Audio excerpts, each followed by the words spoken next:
SAP R3 సర్వర్లో 1992లో మనకి 3 servers మార్కెట్లోకి release అయ్యాయి.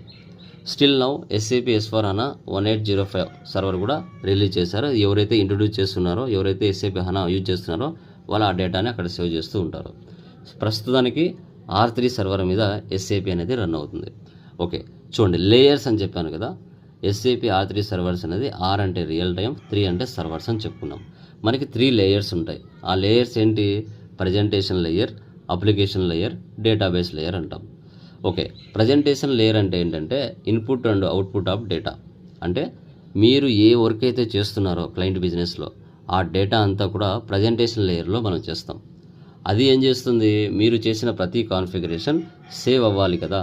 సేవ్ అవ్వాలి కాబట్టి ఆ యాక్సెస్ అంతా కూడా అప్లికేషన్లోకి రీడ్ అండ్ రైట్ చేస్తుంది. అంటే మీరు ఇచ్చే ఇన్ఫర్మేషన్ ఏంటి ఇస్తున్నారు, ఏం కాన్ఫిగరేషన్ మీరు చేస్తున్నారు అనేది అప్లికేషన్ లేయర్ చెక్ చేస్తుంది. తర్వాత ఆ డేటా అంతా ఎక్కడ సేవ్ అవుతుంది? డేటాబేస్లో సేవ్ అవుతుంది.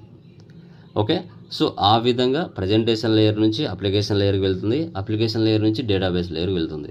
సో దాని నుంచే మళ్ళీ మనకు ఎప్పుడు కావాలంటే అప్పుడు మనకి అవుట్పుట్ అనేది షో చేస్తుంది. వీటిని R3 సర్వర్స్ అని చెప్తాం.